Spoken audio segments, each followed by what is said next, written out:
नमस्कार, बहुत स्वागत है आपका न्यूज अपडेट में। मैं हूं आपके साथ अमित शर्मा।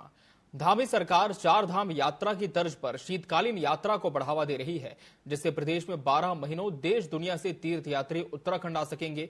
इस मौके पर मंच से पीएम मोदी ने कहा कि उत्तराखंड मेरा दूसरा घर है। मेरी इच्छा है कि मैं भी शीतकालीन यात्रा का हिस्सा बनूं।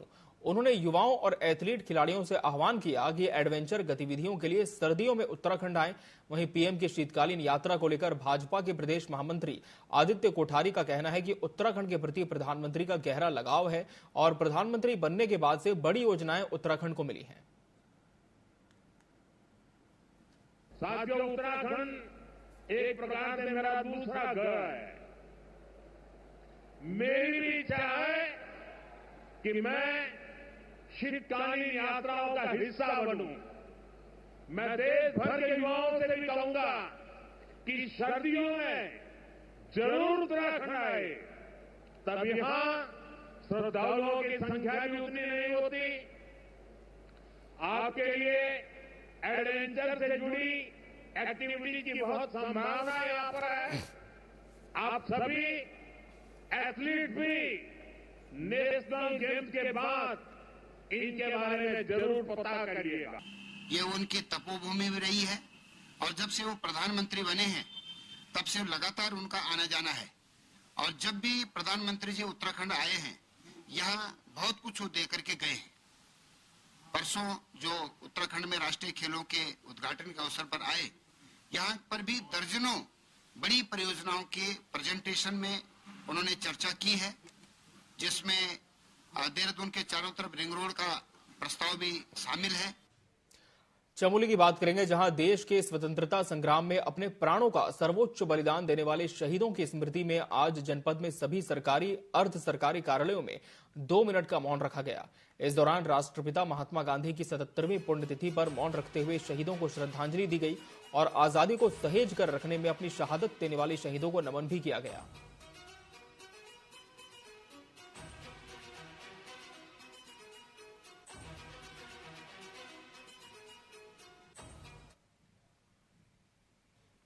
चमोली में स्वास्थ्य विभाग 3 से 10 फरवरी तक एनीमिया मुक्त उत्तराखंड के तहत गर्भवती महिलाओं के लिए पल्स एनीमिया महाअभियान का शुभारंभ करेगी। मुख्य चिकित्सा अधिकारी डॉक्टर अभिषेक गुप्ता ने बाल विकास विभाग से समन्वय स्थापित कर आंगनबाड़ी कार्यकर्ताओं से प्रभावी काम करने के लिए कहा। उन्होंने बताया कि अभियान की सभी तैयारियां पूरी कर ली गई हैं। सभी स्वास्थ्य केंद्रों और आयुष्मान आरोग्य मंदिरों में स्वास्थ्य कार्यकर्ता गर्भवती महिलाओं की एनीमिया की निःशुल्क जांच और उपचार करेंगे।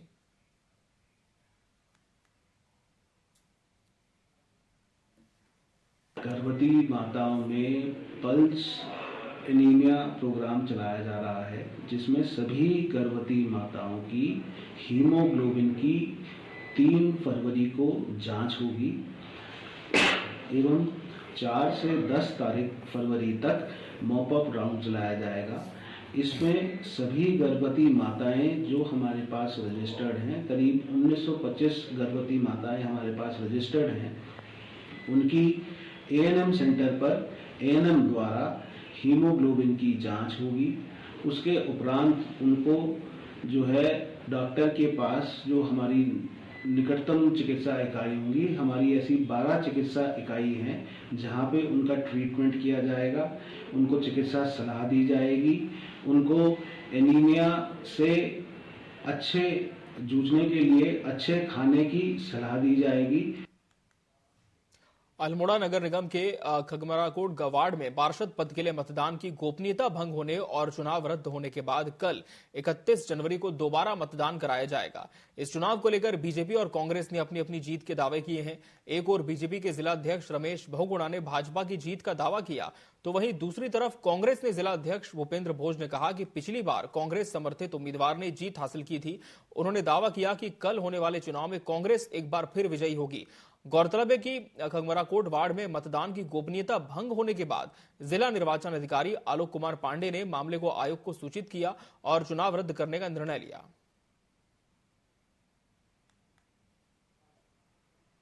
उसमें हमने पार्टी ने तो किसी को सिंबल नहीं दिया था पार्षद पर, लेकिन कांग्रेस समर्थित उम्मीदवार उसमें चुनाव लड़े थे और जो कांग्रेस समर्थित उम्मीदवार चुनाव लड़े उनमें से लगभग 13 जो सदस्य हमारे वो चुनाव जीत कर आए हैं। जो हमारे कांग्रेस पार्टी से जुड़े हुए हैं, कांग्रेस के पदाधिकारी हैं, वो चुनाव जीत कर आए हैं और जहाँ तक खगमरा कोर्ट के चुनाव की बात है, खगमरा कोर्ट का चुनाव तो जो है पीठासीन अधिकारी की गलती से जो है चुनाव प्रभावित हुआ है, तो उसमें जो वहाँ के जो प्रत्याशी है उनका तो कोई दोष है नहीं। भारतीय जनता पार्टी ने हमारे वहाँ खगमरा कोर्ट में नीमा वर्मा जी को टिकट दिया हुआ है। मैं खगमरा कोर्ट की जनता से भी अपील करना चाहता हूँ कि श्रीमती नीमा वर्मा को विजयी बना करके अल्मोड़ा में जो खगमरा कोर्ट के विकास कार्य रुके हुए हैं, भारतीय जनता पार्टी का पार्षद जीत कर आता है तो और ज्यादा, क्योंकि चेयरमैन हमारे बने हुए हैं पार्टी के, तो और द्रुत गति से वहां का विकास होगा।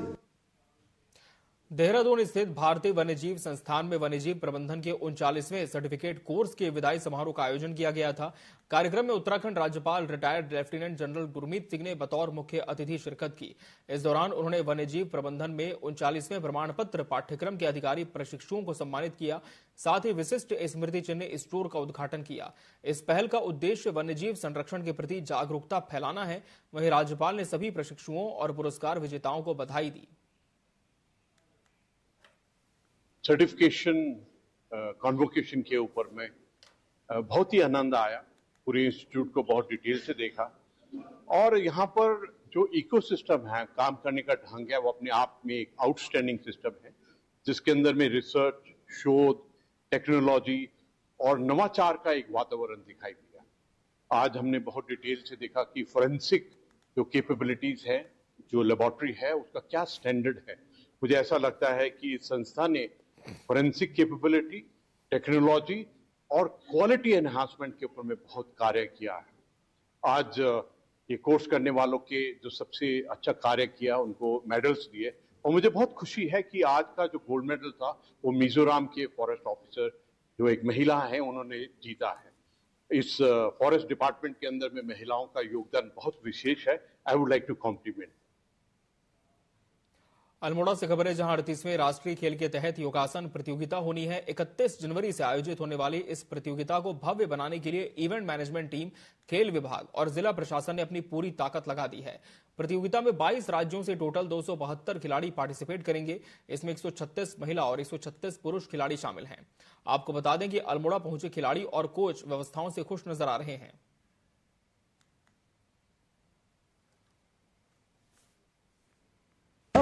ये मैं तीसरी बार नेशनल गेम्स में आ रही हूँ। ऐसे कोच बहुत अच्छा लग रहा है। यहाँ का एटमॉस्फेयर बहुत ही अच्छा है। अकोमोडेशन, फूड और ट्रांसपोर्टिंग बहुत अच्छा है। सबसे स्पेशल यहाँ पर मुझे अच्छा ये लगा कि यहाँ की पुलिस हमें बहुत सपोर्ट करती है। गर्ल्स को कहीं अकेली छोड़ते नहीं है। हमारी सुरक्षा के लिए हमारे साथ ही रहते हैं और यहाँ का एटमॉस्फेयर भी बहुत ही अच्छा है। लोकेशन बहुत बढ़िया है। देहरादून के जिलाधिकारी लगातार बाल भिक्षा पर रोक लगाने के लिए कोशिश कर रहे हैं। जिलाधिकारी सविन बंसल ने मीडिया से बातचीत के दौरान कहा कि ऐसे बच्चे जो चाक चौराहे पर भीख मांगते हैं, उनकी मुख्यधारा शिक्षा है। ऐसे बच्चों के लिए हमारी टीम 24 घंटे डेडिकेटेड वाहन से पेट्रोलिंग करती है और रिकवर करके इंसेंटिव शेल्टर यूनिट में ले जाती है। वहां उनको एक्टिवेट बेस्ड लर्निंग से जोड़ा जाता है। जब उनका बिहेव थोड़ा चेंज हो जाता है, फिर उनको 1-2 महीने के बाद फॉर्मल एजुकेशन से लिंक कर दिया जाता है।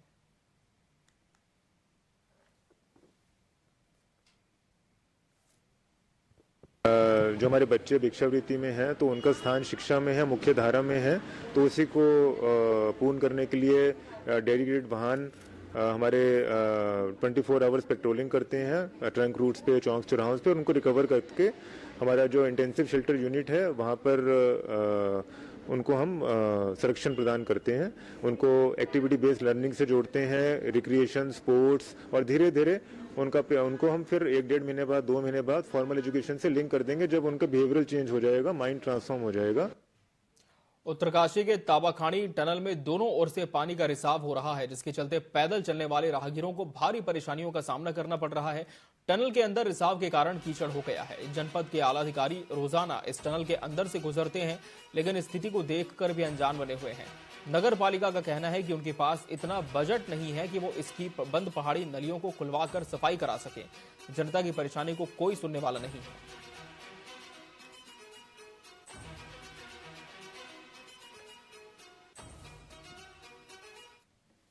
तामाखानी सुरंग में जो है, जो कि एक मुख्य मार्ग हम कहेंगे, क्योंकि बाहर तो आपको पता है कि वहाँ पे कूड़ा कई सालों से है, तो वो बाहर का मार्ग तो बंद है, तो लगातार जो है उसी मार्ग से आवाजाही जो होती है। और तामाखाड़ी सुरंग में पिछले काफ़ी समय से जो है वो पानी रिस रहा है, जिससे वो खतरा बना हुआ है। जैसे कि आप देख रहे हैं कि आजकल जो है लगातार भूकंप के झटके उत्तरकाशी में जो है काफ़ी लगातार आ रहे हैं, तो कहीं ना कहीं ये भी जो एक खतरे का संकेत है।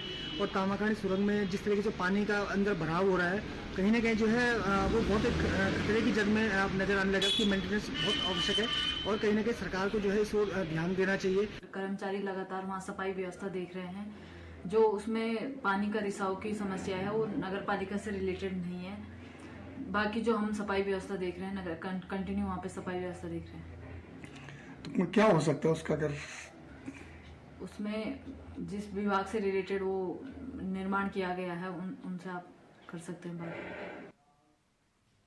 राष्ट्रीय खेलों का शुभारंभ देश के प्रधानमंत्री नरेंद्र मोदी के हाथों देहरादून में महाराणा प्रताप स्पोर्ट्स कॉलेज में हुआ, लेकिन पीएम के कार्यक्रम के बाद वहां स्टेडियम में पब्लिक घुस गई, जहां सुरक्षा पर जरूर सवाल उठे हैं।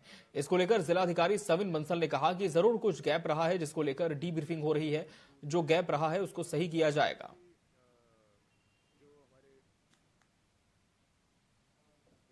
हमारी एक डीब्रीफिंग मीटिंग भी रखी गई है, क्योंकि मल्टीपल प्लेयर्स थे। कहीं ना कहीं पर कुछ इंफॉर्मेशन गैप जरूर रहा है। हालांकि जो हमारे स्टेडियम के अप्रोचेज हैं और जो ट्रंक रूट्स हैं, उसमें भी जो हमारे स्टैंडर्ड्स होते हैं कि वाइड रोड्स होनी चाहिए, multiple parking from all directions होनी चाहिए within the stadium as part of the stadium. So उसका भी कुछ एक फैक्टोरल रोल रहा है। लेकिन आज डीब्रीफिंग मीटिंग रखी हुई है, जहां पर भी वो गैप रहा है तो उसको हम न्यून करेंगे। और ये प्रयास हमेशा, जो इम्प्रूवमेंट का प्रयास है वो हमेशा रहता है, तो हमें we should learn from the glitches and move on further. बढ़ते आगे और बात करेंगे देहरादून की, जहां राष्ट्रपिता महात्मा गांधी की पुण्यतिथि के अवसर पर कांग्रेस जनों ने पुष्प अर्पित कर बापू को याद किया। इस दिन को गांधी जी की पुण्यतिथि की याद में भारत में शहीद दिवस के तौर पर मनाते हैं। ये दिन राष्ट्रपिता महात्मा गांधी और देश की आजादी के लिए बलिदान देने वाले सभी शहीदों को श्रद्धांजलि देने के लिए समर्पित है।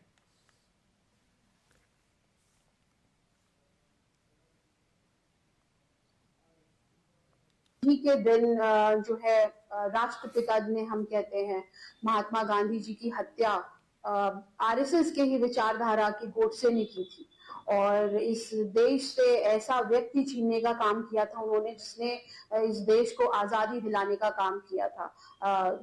और अहिंसा के रास्ते पे चल के जिस व्यक्ति ने इस देश को अंग्रेजों से, जो हम गुलाम थे 100 सालों से भी ज्यादा तक, हमें आजादी दिलाने का कार्य किया। और आज उसी गोडसे को भारतीय जनता पार्टी हीरो दिखा करके जनता के सामने बात जब करती है तो बड़ा दुख होता है, क्योंकि ये पूरा देश जो है राष्ट्रपिता महात्मा गांधी का सम्मान करता है और उन्हें, उनकी वजह से आज और आप और हम यहाँ बैठ के इस खुली हवा में सांस ले रहे हैं और बात कर रहे हैं।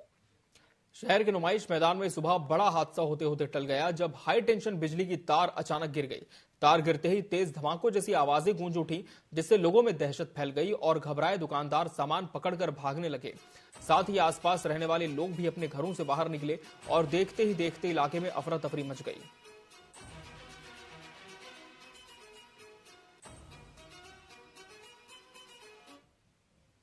प्रधानमंत्री नरेंद्र मोदी ने उत्तराखंड में शीतकालीन यात्रा को बढ़ावा देने और 38वें राष्ट्रीय खेलों के उद्घाटन के दौरान राज्य के विकास और पर्यटन को नई दिशा देने की वकालत की।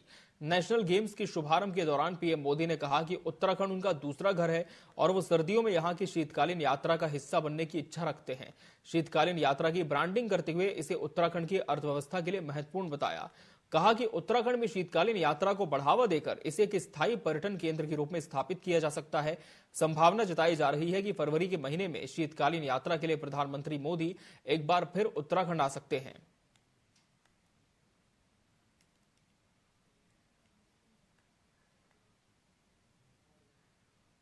प्रधानमंत्री जी का जिस प्रकार से केदारनाथ के प्रति, जिस प्रकार से बद्रीनाथ के प्रति, जिस प्रकार से मां गंगा से, जिस प्रकार से उत्तराखंड की इस देवभूमि से लगाव है, उन्होंने कल अपने भाषण में भी कहा है कि उत्तराखंड उनका दूसरा घर है। निश्चित रूप से इससे उनके प्रेम जो उत्तराखंड के प्रति है वो छलकता है और वे लगातार, हो सकता है देश के पहले ऐसे प्रधानमंत्री होंगे जो देवभूमि में कई बार जो है विभिन्न रूप में जो है उत्तराखंड से जुड़ते रहे हैं।